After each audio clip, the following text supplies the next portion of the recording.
আকাশবাণী কলকাতা স্থানীয় সংবাদ পড়ছি সুদীপ বসু। প্রথমে বিশেষ বিশেষ খবর। দেশে জ্বালানি পরিস্থিতি নিয়ন্ত্রণে রয়েছে এবং অযথা আতঙ্কিত হওয়ার কারণ নেই বলে কেন্দ্রীয় সরকার জানিয়েছে। পশ্চিম এশিয়ায় উদ্ভূত পরিস্থিতির পরিপ্রেক্ষিতে জ্বালানি সমস্যা নিয়ে মুখ্যমন্ত্রী আজ গ্যাস ডিলারদের সঙ্গে বৈঠক করেছেন। পশ্চিমবঙ্গের নতুন রাজ্যপাল রবীন্দ্র নারায়ণ রবি আগামীকাল শপথ নেবেন। আসন্ন বিধানসভা নির্বাচনের প্রস্তুতির অঙ্গ হিসেবে আজ প্রশিক্ষণ দেওয়া হল জেলার নোডাল পুলিশ অফিসার ও মাস্টার ট্রেনারদের। আয়ুষ্মান ভারত প্রকল্প কেন এ রাজ্যে চালু হচ্ছে না তা নিয়ে রাজ্যের অবস্থান জানতে চেয়েছে কলকাতা হাইকোর্ট। রাষ্ট্রপতিকে অসম্মানের জন্য মুখ্যমন্ত্রী মমতা ব্যানার্জিকে দেশ ও সমাজের কাছে ক্ষমা চাওয়ার দাবি জানিয়ে চিঠি দিয়েছেন ছত্তিশগড়ের মুখ্যমন্ত্রী। নিম্নচাপ অক্ষরেখা এবং বাতাসে জলীয় বাষ্পের পরিমাণ বেশি থাকায় উত্তরবঙ্গের প্রায় সব জেলাতে আগামী দুদিন হালকা থেকে মাঝারি বৃষ্টির সম্ভাবনা। আসছি বিস্তারিত সংবাদে। দেশে জ্বালানি পরিস্থিতি নিয়ন্ত্রণে বলে কেন্দ্রীয় সরকার জানিয়েছে। পেট্রোলিয়াম মন্ত্রকের তরফে আজ এক সাংবাদিক বৈঠকে যুগ্ম সচিব সুজাতা শর্মা বলেন, নানা রকম খবরের জেরে অনেকে আতঙ্কিত হয়ে বাড়তি গ্যাস সিলিন্ডার বুক করছেন।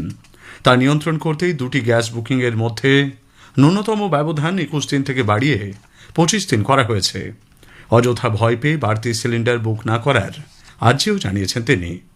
যুগ্ম সচিব বলেন, দেশে ঘরোয়া এলপিজি উৎপাদন 25% বেড়েছে।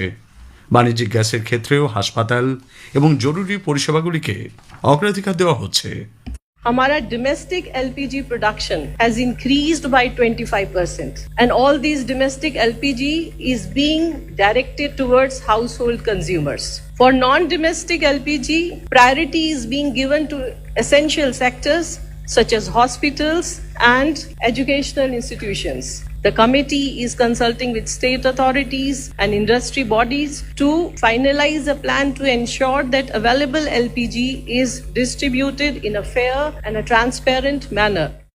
খনিজ তেলের ক্ষেত্রেও সরবরাহের নিয়ন্ত্রণে রয়েছে বলে যুগ্ম সচিব জানান। তিনি বলেন, দেশে তেলে দৈনন্দিন খরচ প্রায় 55 লক্ষ ব্যারেল। অন্তত 40টি দেশ থেকে খনিজ তেল আমদানি করে ভারত। হরমুজ প্রণালী দিয়ে তেল সরবরাহ ব্যাহত হলেও দেশের 70% যোগান অন্য রাস্তা দিয়ে আসছে। কিছুদিনের মধ্যেই তেল বোঝাই আরও 2টি জাহাজ ভারতে এসে পৌঁছবে বলেও তিনি জানিয়েছেন। এদিকে পশ্চিম এশিয়ার দেশগুলিতে যুদ্ধের জেরে ঘরোয়া ও বাণিজ্যিক গ্যাসের সংকট তৈরি হয় উদ্ভূত সমস্যা নিয়ে কেন্দ্রীয় স্বরাষ্ট্র সচিব গোবিন্দ মোহন আজ বিভিন্ন রাজ্য ও কেন্দ্রশাসিত অঞ্চলের মুখ্য সচিবদের সঙ্গে কথা বলেছেন। ভার্চুয়াল ওই বৈঠকে উপস্থিত ছিলেন রাজ্যের মুখ্য সচিব নন্দিনী চক্রবর্তী এবং স্বরাষ্ট্র সচিব জগদীশ প্রসাদ মিনা। অন্যদিকে মুখ্যমন্ত্রী মমতা ব্যানার্জি আজ গ্যাস ডিলারদের সঙ্গে বৈঠকে বসেন। পরে সাংবাদিকদের মুখোমুখি হয়ে তিনি বলেন, রাজ্য সরকার শীঘ্রই একটি মান্য কার্যবিধি এসওপি জারি করবে। জ্বালানি সরবরাহ যাতে বন্ধ করা না হয় তার জন্য কেন্দ্রীয় সরকারের কাছে আর্জি জানিয়েছেন মুখ্যমন্ত্রী। পাশাপাশি কালোবাজারি রুখতে পুলিশকে আরও সতর্ক হতে বলেছেন তিনি। কেরোসিনের যোগান যাতে স্বাভাবিক থাকে সেদিকটি দেখতেও তিনি কেন্দ্রকে অনুরোধ জানিয়েছেন। আপনারা তো রেশনে এখন 75% কমিয়ে দিয়েছেন, 25% পায়। তো কেরোসিনটা আপনারা অ্যাভেলেবেল করে দিন। গ্রামগঞ্জে যারা স্টোভে রান্না করতে চাইবে, যারা গ্যাস পাচ্ছে না বা গ্যাস নেই, ওটা বাজারে অ্যাভেলেবেল করে দিন। আর রেশনে 50% করে দিন, যেটা সাবসিডি দেওয়া হয়। এগুলো নিয়ে আমরা আলোচনা করেছি ডিটেলস, এবং এতে ওরা অসম্মত হয়েছে তা নয়। জ্বালানি সংকটের সমাধানের পথ খুঁজতে রাজ্য সরকার আগামীকাল নবান্নে বৈঠকে বসতে চলেছে। মুখ্যমন্ত্রী মমতা ব্যানার্জির নেতৃত্বে এই বৈঠকে বিভিন্ন দপ্তরের আধিকারিক ও পুলিশ প্রশাসনের শীর্ষ নেতৃত্বকে উপস্থিত থাকার নির্দেশ দেওয়া হয়েছে। পশ্চিম এশিয়ার দেশগুলিতে যুদ্ধের জেরে জ্বালানি সরবরাহের সংকটের প্রেক্ষিতে সিএনজির দাম প্রতি কেজিতে 5 টাকা বৃদ্ধি পাওয়ায় কলকাতার বিভিন্ন অটো রুটে ভাড়া বেড়েছে বলে পরিবহন দপ্তর সূত্রে জানা গেছে। কলকাতায় প্রতি কেজি সিএনজি গ্যাস 57 টাকা 68 পয়সা থেকে বেড়ে 62 টাকা 68 পয়সা হয়েছে। উদ্ভূত পরিস্থিতিতে আইআরসিটিসি হাওড়ার মতো বড় স্টেশনগুলিতে ফুড প্লাজা, ফাস্টফুড কর্নার বা রিফ্রেশমেন্ট রুমগুলিতে খাবার বানানোর জন্য বিকল্প ব্যবস্থা রূপে ইন্ডাকশন ওভেনের ব্যবহারের পরামর্শ দিয়েছে। কলকাতার পাশাপাশি জেলাগুলিতে গ্যাস ডিস্ট্রিবিউটরদের কাছেও গ্রাহকদের লম্বা লাইন চোখে পড়েছে। অনেকেরই অভিযোগ 1-2 সপ্তাহ আগে বুকিং করা হলেও এখনও সিলিন্ডার সরবরাহ করা হয়নি। ডিস্ট্রিবিউটররা জানিয়েছেন, গুজব ছড়িয়ে পড়ার প্রেক্ষিতে অনেকে আগাম সিলিন্ডার বুকিং করার কারণেই এই বিপত্তি। রান্নার গ্যাস সরবরাহ এবং গ্যাসের মূল্য বৃদ্ধির বিষয়টি সম্পর্কে কেন্দ্রকে দায়িত্ব নিতে হবে বলে রাজ্যের মন্ত্রী তথা কলকাতা পুরসভার মেয়র ফিরহাদ হাকিম মন্তব্য করেছেন। কলকাতা কর্পোরেশনের 144টা ওয়ার্ডে আমাদের যে পাইপলাইন আছে সেটা আমরা টোটালটাই ডিজিটালাইজ করে দিয়েছি। প্রচন্ড সংকটে গ্যাস লাইন সারা কলকাতায় আমাদের সাপ্লাই তো সংকটে আছেই, গ্যাস পাচ্ছি না এবং দামও আপনি জানেন যে 60 টাকা করে অলরেডি বেড়ে গেছে, সুতরাং মানুষ খুব ক্রাইসিসের মধ্যে আছে। এদিকে গ্যাসের সরবরাহ নিয়ে মানুষের মধ্যে আতঙ্কের সৃষ্টি করা হচ্ছে বলে বিজেপি আজ অভিযোগ করেছে। দলের প্রধান মুখপাত্র দেবজিৎ সরকার জানিয়েছেন, কেন্দ্রীয় সরকার গ্যাস ও জ্বালানি তেলের সরবরাহ স্বাভাবিক রাখার লক্ষ্যেই কাজ করছে। মুখ্যমন্ত্রী মমতা ব্যানার্জি যে সমস্ত কথাবার্তা বলছেন তার একটাও সত্যি কথা নয়। দেশে গ্যাসের যোগান এবং গ্যাসের সরবরাহ দুই স্থিতিশীল। কিছু তৃণমূলের প্রভাবিত ডিলার ডিস্ট্রিবিউটর এই ধরনের গুজব বাজারে ছড়ানোর চেষ্টা করছেন। এই জিনিস দেখার দায়িত্ব পুরোপুরি রাজ্য সরকারের। হরমুজ প্রণালী দিয়ে বাণিজ্যিক জাহাজ চলাচল শুরু না হলে শুধু তেল নয়, আরও বিস্তৃত ক্ষেত্রে এর প্রভাব পড়তে পারে বলে কংগ্রেস নেতা অধীর রঞ্জন চৌধুরী মন্তব্য করেছেন। উদ্ভূত সংকটের জন্য দেশের বিদেশ নীতিকেই দায়ী করেছেন তিনি। আজকের প্রসঙ্গের এবারের বিষয় কর্কট রোগ ও তার প্রতিরোধ। আজ শুনবেন দ্বিতীয় পর্ব। বিশিষ্ট ক্যান্সার বিশেষজ্ঞ ডক্টর শঙ্কর নাথের সঙ্গে কথা বলেছেন কাশফিন নাহার। আকাশবাণী সংবাদ বিভাগ প্রযোজিত অনুষ্ঠানটির দ্বিতীয় পর্ব শুনবেন রাত 9:30টায় গীতাঞ্জলি, ডিটিএইচ বাংলা পরিষেবা এবং আকাশবাণী সংবাদ কলকাতার সোশ্যাল মিডিয়া প্ল্যাটফর্মে। স্থানীয় সংবাদ শুনছেন আকাশবাণী কলকাতা কেন্দ্র থেকে। এখন বিজ্ঞাপন।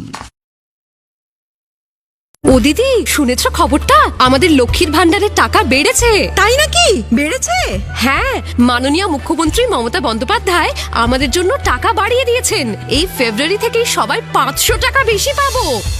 ঠিকই শুনেছেন, রাজ্যের মা বোনেদের জন্য মা মাটি মানুষের সরকার লক্ষ্মীর ভান্ডারে মাসিক অনুদান বাড়ালো 500 টাকা। সাধারণ শ্রেণীর মহিলারা এখন থেকে পাবেন মাসিক 1500 টাকা এবং তপশিলি জাতি ও জনজাতিভুক্ত মহিলারা পাবেন মাসিক 1700 টাকা। স্বনির্ভর নারী, স্বনির্ভর বাংলা।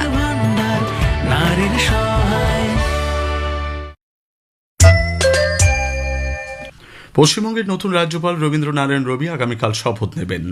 লোকভবনে এক অনুষ্ঠানে তাঁকে শপথ বাক্য পাঠ করাবেন কলকাতা হাইকোর্টের প্রধান বিচারপতি সুজয় পাল। মুখ্যমন্ত্রী মমতা ব্যানার্জি, তাঁর মন্ত্রিসভার সদস্যরা, রাজ্য বিধানসভার অধ্যক্ষ বিমান বন্দ্যোপাধ্যায়, বিরোধী দলনেতা শুভেন্দু অধিকারী সহ বিশিষ্ট ব্যক্তিদের শপথ গ্রহণ অনুষ্ঠানে আমন্ত্রণ জানানো হয়েছে। শ্রী রবি আজ সন্ধ্যাতেই চেন্নাই থেকে দিল্লি হয়ে কলকাতায় পৌঁছেছেন।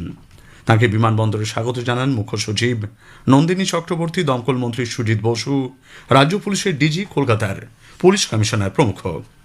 রাজ্যে আসন্ন নির্বাচনের প্রস্তুতিতে রাজ্যের মুখ্য নির্বাচনী আধিকারিকের দপ্তরের উদ্যোগে আজ জেলা নোডাল পুলিশ অফিসার ও মাস্টার ট্রেনারদের নিয়ে বিশেষ প্রশিক্ষণ কর্মসূচির আয়োজন করা হয়। ঘণ্টা তিনেকের এই প্রশিক্ষণ কর্মসূচিতে উপস্থিত ছিলেন রাজ্যের মুখ্য নির্বাচনী আধিকারিক মনোজ কুমার আগরওয়াল এবং কমিশন নিযুক্ত পুলিশ অবজারভার ও অন্যান্য আধিকারিকরা। আসন্ন বিধানসভা নির্বাচনকে সামনে রেখে পশ্চিম মেদিনীপুর জেলায় কেন্দ্রীয় বাহিনীর মোতায়েন শুরু হয়েছে। নির্বাচন ঘোষণার আগেই জেলায় নিরাপত্তা জোরদার করতে কেন্দ্রীয় বাহিনীর মোট 11টি কোম্পানি পৌঁছেছে বলে প্রশাসন সূত্রে খবর। 7টি কোম্পানিকে ইতোমধ্যেই পশ্চিম মেদিনীপুর জেলার বিভিন্ন এলাকায় মোতায়েন করা হয়েছে। আয়ুষ্মান ভারত প্রকল্প কেন এ রাজ্যে চালু হচ্ছে না সেই নিয়ে রাজ্যের অবস্থান জানতে চেয়েছে কলকাতা হাইকোর্ট। 4 সপ্তাহের মধ্যে রাজ্যকে তা হলফনামা দিয়ে জানাতে হবে বলে নির্দেশ দিয়েছেন প্রধান বিচারপতি সুজয় পাল ও বিচারপতি পার্থসারথী সেনের ডিভিশন বেঞ্চ। 2 সপ্তাহের মধ্যে জবাবি হলফনামা দিয়ে পাল্টা বক্তব্য জানাতে পারবেন আবেদনকারী বিজেপি সভাপতি শ্রমিক ভট্টাচার্য। রাষ্ট্রপতিকে অসম্মানের জন্য মুখ্যমন্ত্রী মমতা ব্যানার্জিকে দেশ ও সমাজের কাছে ক্ষমা চাইতে হবে বলে ছত্তিশগড়ের মুখ্যমন্ত্রী বিষ্ণুদেব সাই মন্তব্য করেছেন।